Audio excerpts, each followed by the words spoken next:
रावण द्वारा सीता हरण के बाद भगवान राम रवा से युद्ध करने के लिए और लंका तक पहुंचने के लिए सागर पर पुल बंधवा रहे थे। भालू बंदर बड़े बड़े पत्थर उठाकर समुद्र में डाल रहे थे। तभी भगवान राम की दृष्टि एक गिलहरी पर पड़ी। गिलहरी बालू में लौटती, जिससे उसके शरीर पर बालू के कुछ कण चिपक जाते थे। फिर वह उन चिपके हुए कानों को पुल पर जमे हुए पत्थरों पर गिरा देती थी।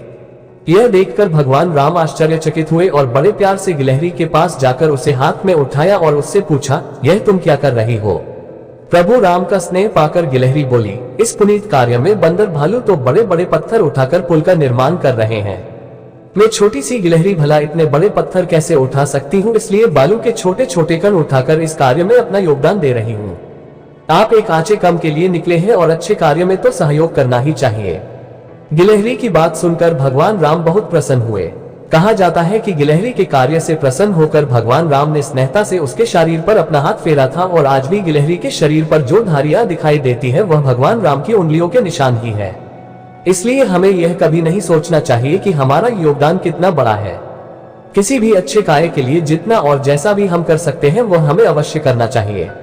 उस बालक का मन विद्यालय में नहीं लगता था। विद्यालय में वह और छात्रों के द्वारा मंदबुद्धि कहलाता था।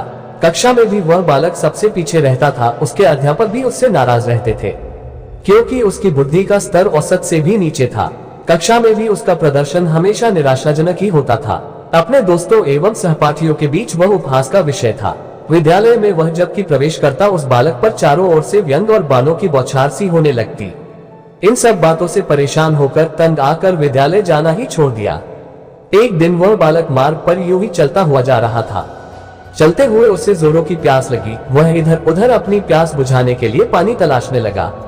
अंत में उसे एक कुआं दिखाई दिया। वे वहां गया और अपनी प्यास बुझाई।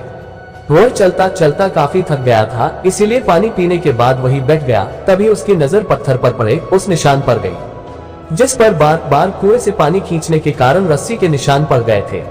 वो मन ही मन सोचने लगा कि जब बार बार कुएं से पानी खींचने से पत्थर पर निशान पड़ सकते हैं तो निरंतर अभ्यास से मुझे भी विद्या आ सकती है। उसने अपने इस विचार को गांठ बांध लिया और पुनः विद्यालय जाना शुरू कर दिया।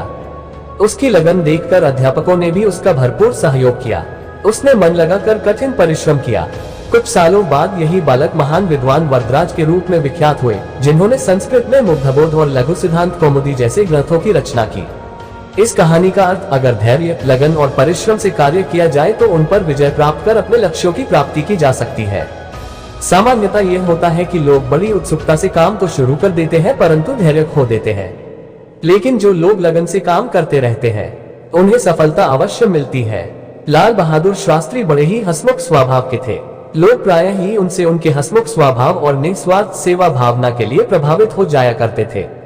एक बार लाल बहादुर शास्त्री को लोक सेवा मंडल का सदस्य बनाया गया, लेकिन लाल बहादुर शास्त्री बहुत संकुचित थे। वे कभी नहीं चाहते थे कि उनका नाम अखबारों में छपे और लोग उनकी प्रशंसा और स्वागत करें। एक बार शास्त्री जी के मित्र ने उनसे पूछा, शास्त्री जी, आप अखबारों में नाम छपवाने में इतना परहेज क्यों करते हैं? शास्त्री जी मुस्कुराए और बोले, लाला लाजपत राय जी ने मुझे लोक सेवा मंडल के कार्यभार को सौंपते हुए कहा था कि लाल बहादुर, ताजमहल में 2 तरह के पत्थर लगे हैं। एक बढ़िया संगमरमर के पत्थर हैं जिन्हें दुनिया देखती है और प्रशंसा करती है, और दूसरे ताजमहल की नींव में लगे हैं जो दिखते नहीं और जिनके जीवन में अंधेरा ही अंधेरा है, लेकिन ताजमहल को वे ही खड़ा किए हुए हैं। लाल जी के ये शब्द मुझे हमेशा याद रहते हैं और मैं नींव का पत्थर बना रहना चाहता हूँ। इसलिए हमें भी जिंदगी में दिखावे से बचकर वो कार्य करना चाहिए जो असल में जरूरी है।